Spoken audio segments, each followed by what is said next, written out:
my name's Adam Norman Jenkins. I'm an Australian glass and specifically crystal artist. I studied at a school called the Julian Ashton Academy, which is in Sydney, which is a fairly well-known art school here in Brisbane. And I also studied, sorry, not here in Brisbane, in Sydney, in Australia. It's a well-known art school. And I also studied with a range of glass artists and also sculptor teachers here in Brisbane.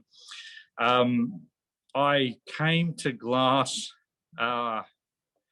through an odd route. I had an accident that involved glass, and it was a pretty severe accident, well, incident, I should say. And it required me to spend less time out in the world socially because I didn't really like how I looked after it. So I threw myself into my art. I threw myself into drawing. I threw myself into painting. I threw myself into sculpture. So I come from a fine arts background, not so much a glass blower's background or a glass worker's background or a craft background. So I always expected that I would end up in bronze or marble, because that's where most sculptors that sort of studied where I studied ended up. But I never really was very inspired by either of those mediums. And I had a situation where for many, many years after the incident that occurred to me, that happened, glass was coming out of my skin. So glass, several years after it happened, I'd go like that for my hair, and I'd come down, I'd look at my hands and they'd be cut and they'd be bleeding because a piece of glass was coming out of my head. And so I was just, my life became about this material, and I was sculpting at the time, and it just seemed the two lined up. Like there was probably three things that lined up at once. There was the fact that I was trying to figure out where I was going to make my mark as a sculptor, what material was I going to study as a sculptor. About the same time, I was dealing with the impact of the glass accident that had happened to me. And a friend, I was telling a friend the story this the other day, and she said, you know what, I still think I have the photos of you. Do you think your viewers would like to see it? Yes, I think so. So that's actually what happened to me. Oh my God. Yeah, it was a very severe incident, and it took years and years of surgery to come back from. So I was dealing with that emotionally at the same time that I was looking around trying to figure out where I was going to study. And a friend bought me a book, just serendipity, you know, complete coincidence. He bought me a book on the history of glass, and it was particularly art glass. And every page was just deeply moving. You know, I was turning through this book. For my entire life, I'd seen glasses, this thing that had caused an enormous amount of damage to my life, had brought an enormous amount of ugliness into my life. And for the first time, I was flipping through that book, and I just saw the potential for beauty in this medium. And I was sold instantly. I was. This is all I'm going to do. This is why. This is why I'm on the journey I'm on. This is why I had to go through what I went through, is to find this medium that I now love so much and has now given me so much. And it's just one of those weird things that I didn't choose the medium. The medium really did choose me. You know, every day I see just the challenges and beauty of this medium. I see its potential. I see its untapped potential. You know, we have a lot of beautiful glass work in the world, but I look at glass as where glass is now as a sculpting medium, because I think coming from a fine art sculpture background, it brings a different view to a medium than coming from a glass blowers or a fuses or a craft background. I see parallels in the glass medium very similar to the bronze medium before Rodin started to work. You know, in the 1920s, Auguste Rodin, or early 1900s, Auguste Rodin started working in bronze, and bronze was seen as a very craft medium before he showed the world just how incredible the medium was, because obviously he loved it so much.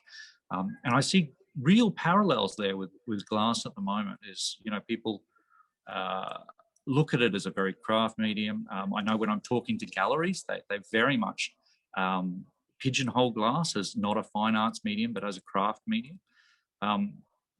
So yeah, I mean, glass chose me.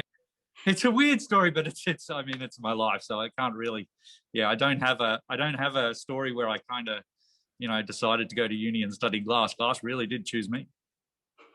Well, thankfully you survived that accident, and what a way to get into glass, or should I say glass got into you.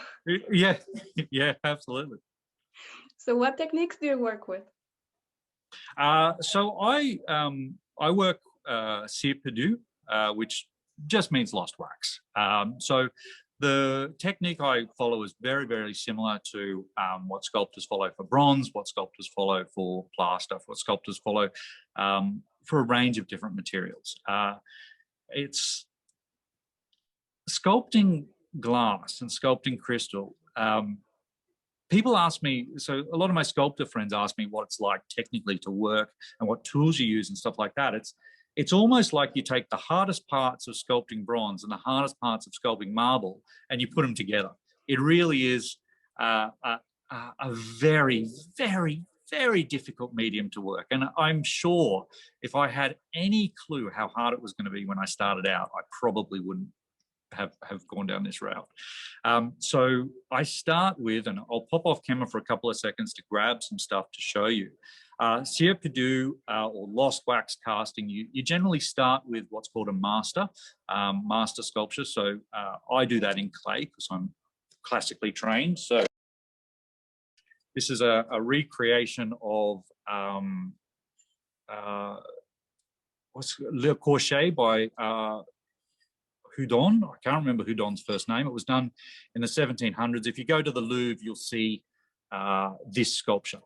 You'll see it in plaster. Now, one of my goals with working with glass has been to really show sculptors that it is as good a medium, both technically and artistically, as bronze or marble. And one of the ways to do that is by doing the piece that every art school makes you do in bronze and every art school makes you do in marble, and this is that piece. And I don't believe it's ever been done in glass or crystal before. So I was very, very proud to do that. And it definitely showed that you can get as fine a detail as you can get in bronze. You can get as fine a detail as you get in any medium I've ever seen. If I move that very close, you'll see, you can see the muscle work on his shoulders there is really as good as you would get in any other medium. So to work that, you start with a clay master, or I start with a clay master. This is the clay master for that piece. You can see there's his arm and there's the shoulder that I was just showing you. That plugs into a armature holder. The arms come off. That's just how I make armatures to make it easier to sculpt the head. His head is missing at the moment because I have no idea where his head is, because of course once I finish with the master, I don't really care about it. I just throw it aside and move on. Now that said, I also use a piece of software called ZBrush, which is a sculpting software, and a 3D printer. Now the 3D printer is not at this workshop. The 3D printer is actually in my garage at home because there's too much dust in a workshop like this for a 3D printer. And I use the 3D printer in conjunction with clay. So I have a little boy. I'm a single dad to a 5-year-old. I have him 9 days a fortnight, so I spend a lot of time with him. He spends the rest with his mum. But because of that, getting into a big dusty workshop like this is not something I can do a lot anymore. So I do a lot of sculpting digitally as well. And also, digital sculpting gives you far smaller amounts of detail that are really hard to achieve in clay. And it also gives you very, very tight lines and sharp lines and geometric shapes that are very difficult to get, in clay. So even if I start a work in clay, sometimes I'll start a work in digital, I'll print it out, and then I'll use clay for the organic shapes like hair and the figure and stuff like that. Sometimes I'll start a work in clay. I've got this little thing. That's a 3D scanner. Connects to an old iPhone that I don't use anymore. It just is my scanner. So sometimes I'll start a work in clay, I'll scan it, and then work on it 3D in 3 dimensions and print it. After that, I create a silicon mold. So this is that piece again. This is the mold for that guy. I then pour wax into the silicon mold and make a wax, what's called a Cire investment. So you can see there's a wax version of that guy that you just saw, the Le Corchet. You then have to do wax chasing to fix that because it's not perfect. You can see you get little holes in it and stuff like that. Then finally, you coat that in a high temperature cement, many layers, because the layer against the wax has to have certain materials in it that aren't going to react to the glass and cause the glass to become a solid, to become frosty or something like that. And then the outer layers have to be very sturdy. So you end up with 3 or 4 layers of cement around that, high temperature cement. And then you steam out the wax. You put it in the kiln, the big kiln over my right shoulder there. I'll show you the kiln later. You put it all in. You take it up to 900 degrees, and you hope a month later, if it's a big piece, it'll take a month. If it's a small piece, it might take a week or 2. It stays in the kiln for that long, and you hope that when you open it all up and you take the refractory cement off, you don't just have a handful of broken glass. You actually have a nice, beautiful piece to look at. And it doesn't always work. The piece that went to the Biennale, that shattered at the very last second. So I'll show you what that piece was meant to look like. So I'm working on version 2 of that right now. So I scanned, this is one where I scanned the clay, printed it out again. I scanned the original, made some changes digitally, and then printed out. And this is the result of that. So you can see the geometric shapes that you guys would have seen. You can see the Eve and Lucifer and the apple and all that kind of stuff. But the one you got didn't quite have the big, thick base on it. And that's because sometimes it doesn't work out. Sometimes in that case, the crucible shattered and about 5 kilos of crystal fell through my kiln and had to rebuild my kiln from scratch. But that's all been done, and now I'm trying another version of that, and hopefully I'll send it to you guys to go alongside the other one. So that's Cire Perdue. You start off with a master, you make a wax investment, you then cover that in cement and put it into a kiln for about a month, and while the glass pours in and the glass anneals. Do you incorporate other materials or mediums in your works? I've just started, only recently. A friend contacted me recently and said, we have a group exhibition. We need one of your pieces because they're odd, they're interesting, but it has to have something to do with birds. Now, I'm a figurative sculptor. Not really interested in birds. I'm interested in narrative. I'm interested in the figure, the form, and the way that the form can communicate a story or an idea. But I always thought that I would end up doing a combination of glass and bronze. That was always my vision when I started this out. And I think that's because bronze is so focused on when you're learning to sculpt. But I just started, I'll grab a piece. I just started incorporating gold into my work. So this was the piece. This is a pink crystal piece, and you'll see there's a little tiny, if it can focus, a little tiny gold bird on her shoulder. Can you make that out? It's probably a little bit too small. So I've just started using gold. And what's ironic about this is that pink is actually put into glass and crystal using gold.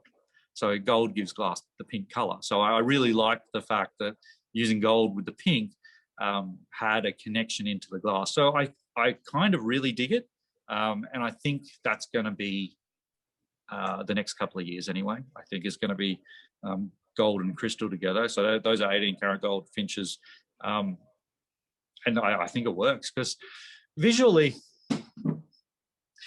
glass is quite overwhelming. I do think you need another medium there to balance the visual nature of glass. It's simultaneously overwhelming to the senses. Like the one thing that when people see a glass work there, the first reaction everyone has is, because glass has that reaction on people. But so it's overwhelming, but it's also very homogeneous. It's also very much the same. So I think having metals in glass works well. And so I've started using gold, and I'll probably continue to do that. And what is the main source of inspiration for your designs? So two figures. So first off, figures. The art school I went to was a very, very traditional art school. They would have a model, a nude model standing there for days and days and days and days. And you would have to sketch them and you would have to get it right. And you had the, very traditional art teacher coming over and telling you, that's rubbish, start again.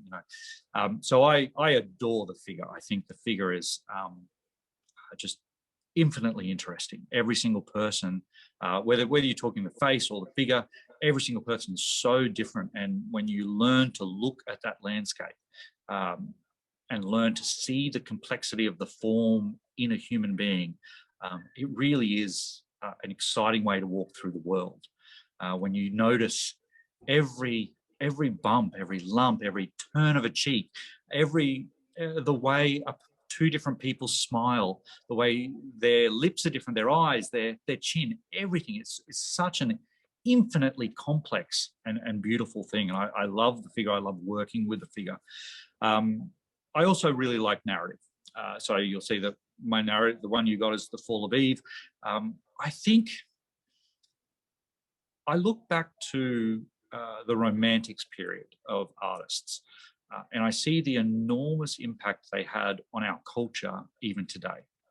I don't think artists really carry that weight or realize the enormity that they have to shape culture and to contribute to culture. So I really like the idea of putting my own fingerprints on historical narratives and historical mythology in a way that makes them contemporary and has an impact on the culture that we inhabit now. And I think that's one of the jobs of artists, I think, is to do that. So could you tell us a bit more about The Fall of Eve that you donated to the IBG collection in 2019? You tackle the role of Eve as the protagonist in the biblical myth. What led you to creating this work? So there's two sides of that work I'll talk of. First, I'll talk the creative side, and then I'll talk a little bit about the technical side of how you do something that big. It was actually my son. So I'm Christian. I go to church. That's my faith. But I enjoy being non-literal in my reading of the mythology of Christianity. But what drew me to that work in particular was my son, my little boy. And it seems odd that a 5-year-old boy could lead you to think about Eve, but it did. And I started thinking about that narrative, that mythology around Eve eating the apple and being ejected, and her and Adam being ejected from Eden, and that whole mythology around that. And to a parent, that reads like a coming of age story. Like, it really does. To anyone that has a child and loves a child, you want to protect that child, not just from good and evil, but even the knowledge of good and evil. No, I don't want my son to even know there are bad people in the world. And so that story of the parental figure, which is represented by God in the story, the parental figure not wanting the infant figures to even know that good and evil exists. That don't eat from the tree because then you'll understand about good and evil. That's a very parental instinct. That's a very deep parental instinct. It's a biological parental instinct to want to protect your children from that. So after I had Jacob, and particularly when, having children makes you look at the world in a different way, that story just struck me so much as a coming of age story. There's two things about that. Once I saw that it resonated as a coming of age story to me, it made me look at how artists had portrayed Eve historically. Up until the Romantics period, artists had been very critical of Eve. Eve is often portrayed as the seducer, the bad person that led Adam into sin. Around the Romantics period, that changed. and artists started to portray Eve as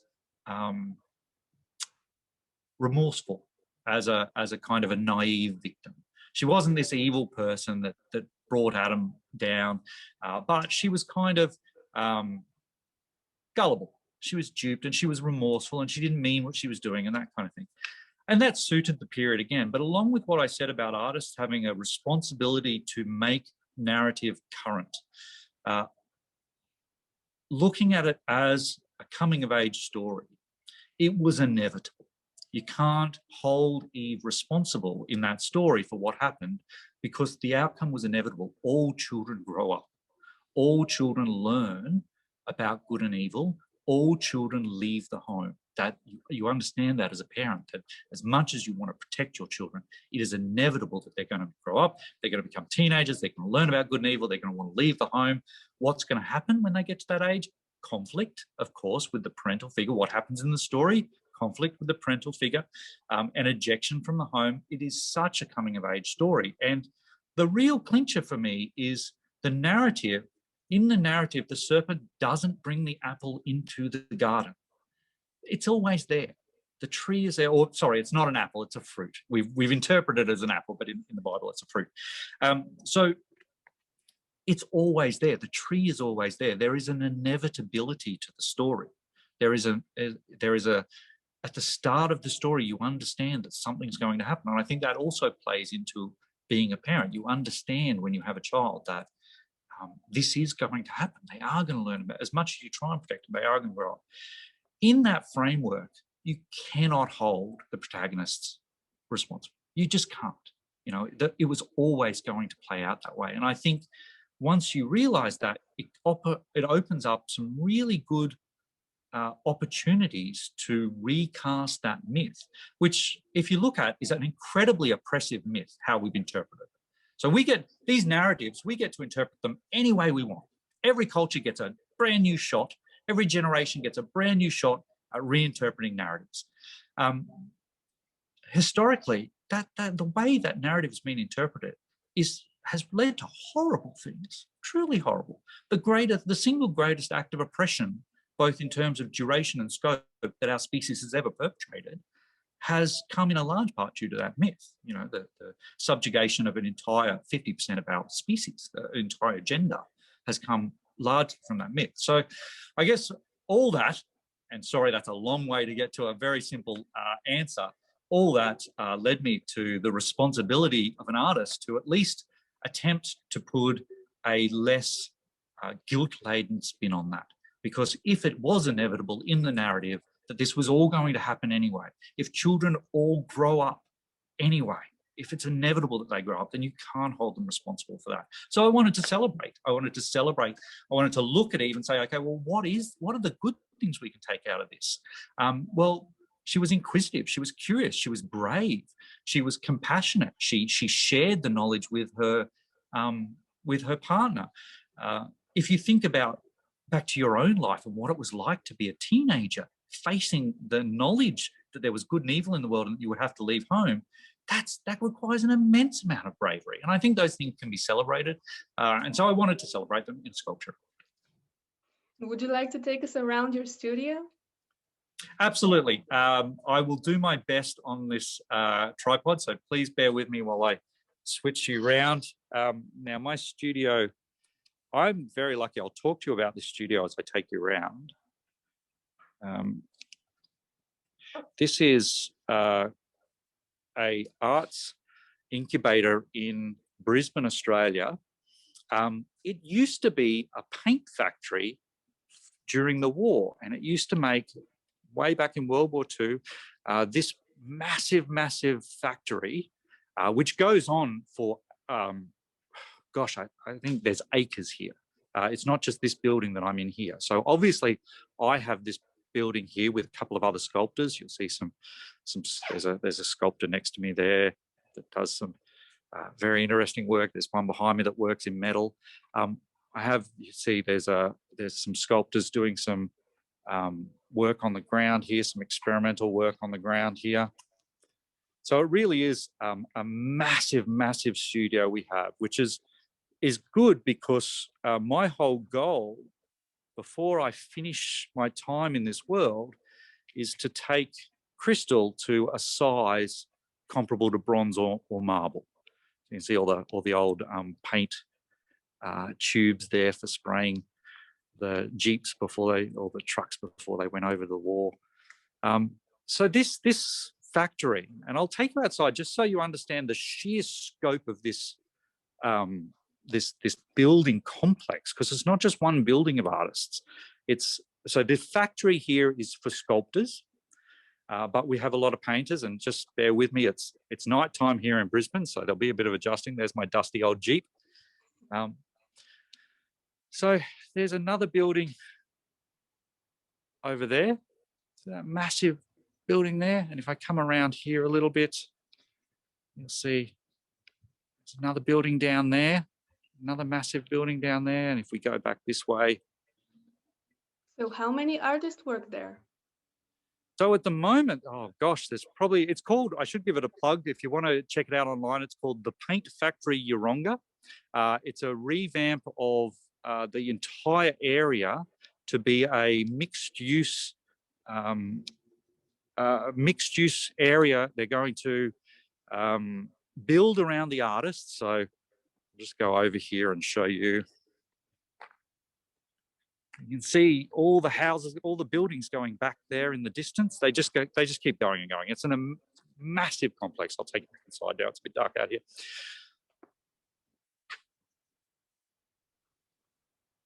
So you can barely see me in this slide.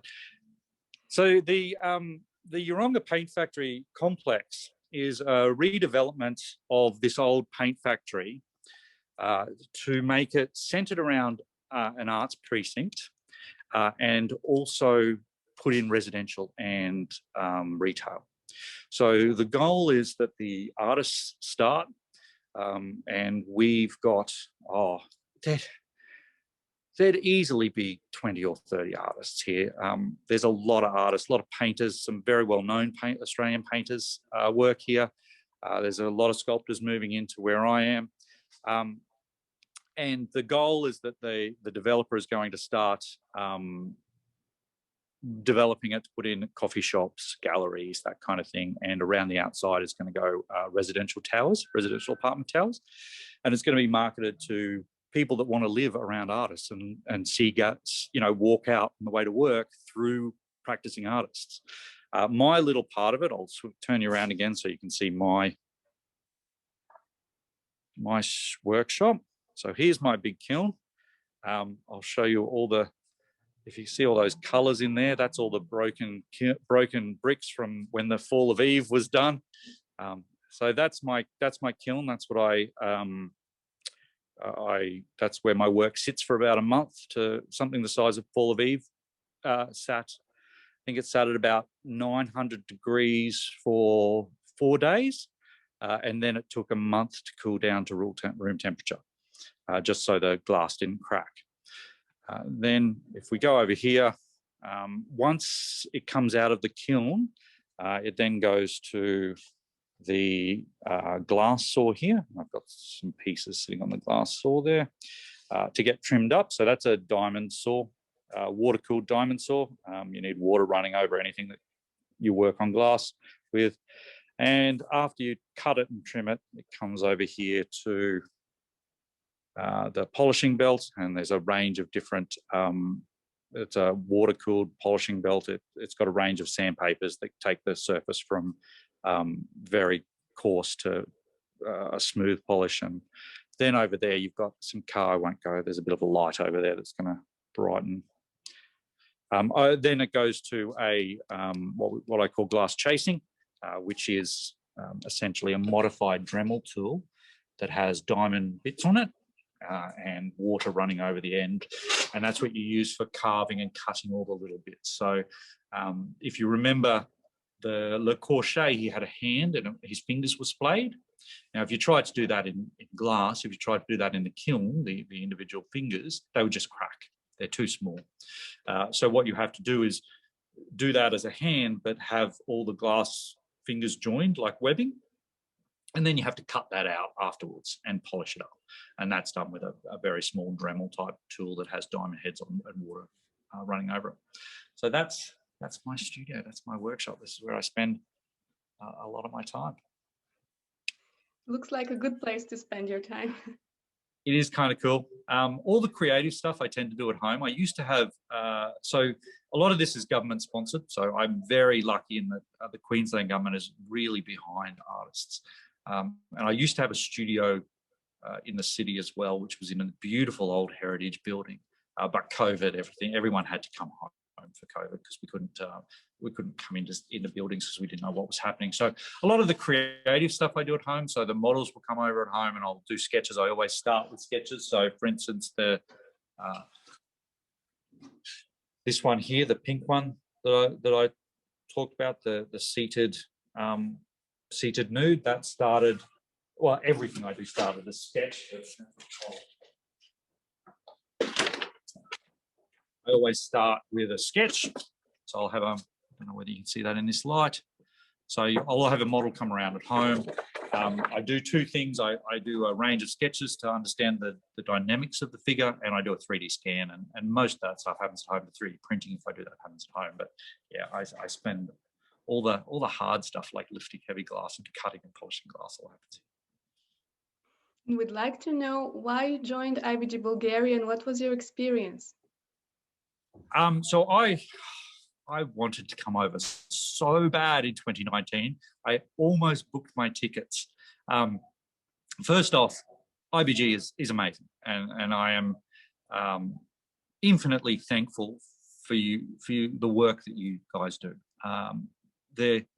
This medium, for something that's been around for 3,000 years and has been an artistic medium for 3,000 years, gallery owners don't know that much about it. You go into a gallery and you try and talk to them about it, and they understand bronze, they understand marble, and they understand paintings, and they understand drawings. But the second you show them a glass work, you get two things. The first is, oh, that's so beautiful. We didn't even know this could be done.